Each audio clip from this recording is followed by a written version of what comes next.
नमस्कार, मैं डॉक्टर नीरव कुमार। मैं additional professor department of cardiology IGMS Patna में हूँ। मैं कोरोना के बारे में बात करना चाहता हूँ। ये कोरोना नाम का जो तूफान आया है, इसने पूरे समाज को झकझोर के रख दिया है। सारी चीज़ की इसने इम्तहान ले ली है। ये डॉक्टर का स्किल का इम्तहान ले रहा है, समाज का इम्तहान ले रहा है, रिश्तों का इम्तहान ले रहा है, ये एग्जिस्टिंग मेडिकल सिस्टम का इम्तहान ले रहा है, और तो और ये पॉलिटिकल सिस्टम का भी इम्तहान ले रहा है। पूरे भारतवर्ष में क्या, ये पूरी दुनिया में तबाही मचा रखी है। इसने सारी चीज़ों को रीडिफाइन करना शुरू कर दिया है। इकोनॉमी अपने जगह पर रुक सी गई है। तो ये कोरोना जो है रियली काल बन के आया है, और इससे कैसे कंट्रोल किया जाए, क्या किया जाए, इसमें कोई दो मत नहीं है कि हमें मास्क पहनना चाहिए, अच्छे क्वालिटी का मास्क पहनना चाहिए, मास्क हमेशा पहनना चाहिए, और कोविड अप्रोप्रिएट बिहेवियर करना चाहिए।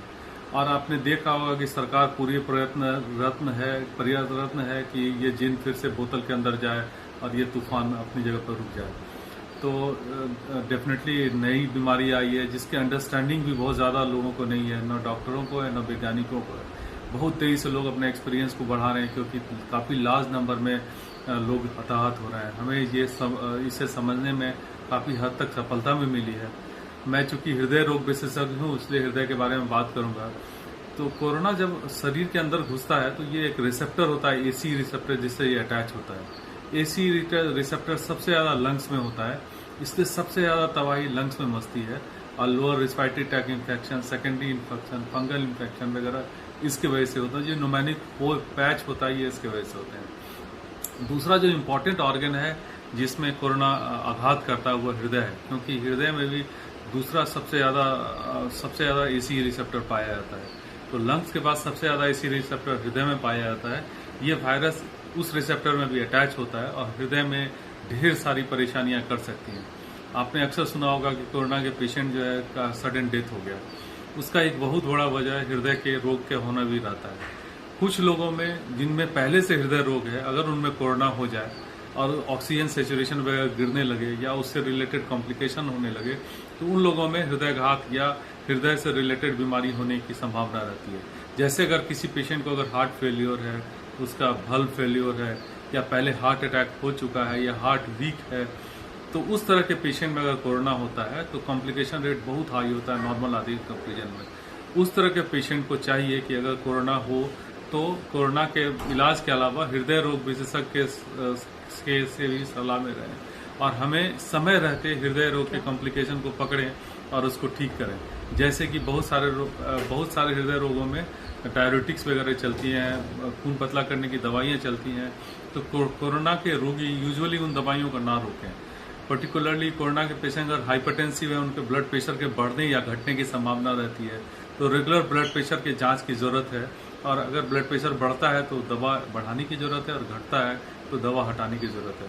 तो जो हृदय रोगी ऑलरेडी हैं, जिनमें कोमॉर्बिडिटी हृदय रोग से रिलेटेड है, उन्हें ज़्यादा सावधान रहने की जरूरत है, और नॉर्मल पर्सन के कंपेरिजन में ज़्यादा पहले हॉस्पिटलाइज होने की जरूरत है कि अगर कोई कॉम्प्लिकेशन होता है तो उन्हें ठीक किया जा सके।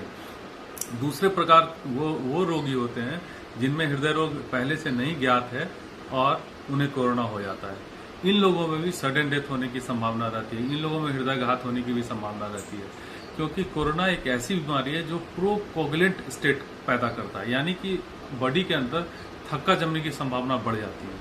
और जब बॉडी के अंदर थक्का, यानी कि रक्त वाहिकाओं के अंदर थक्का अगर जमने लगा, तो ये थक्का रक्त के प्रवाह को अवरुद्ध कर सकता है, जिसकी वजह से कॉम्प्लिकेशन हो सकती है।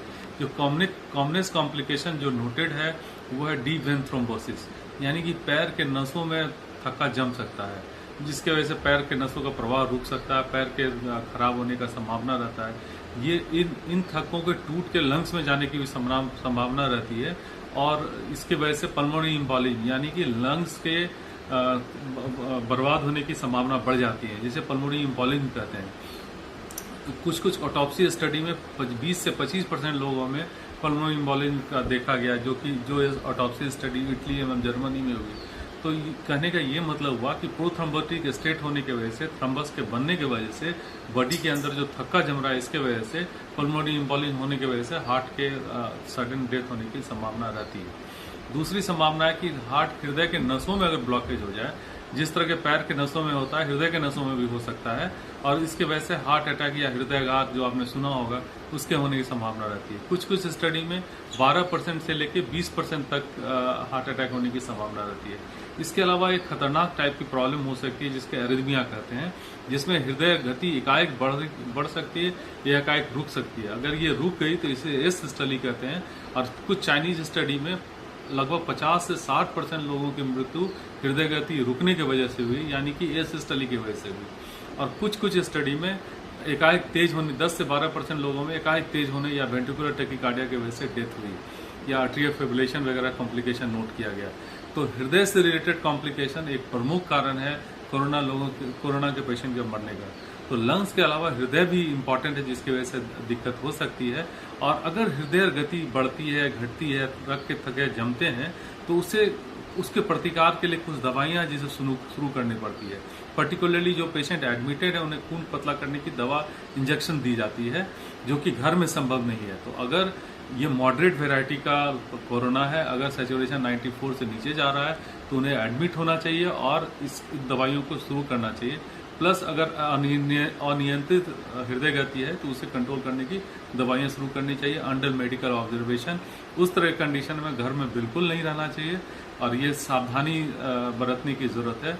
और मैं ये कहूँगा कि हृदय पर भी ध्यान रखने की जरूरत है जो कोरोना के रोगी है। धन्यवाद।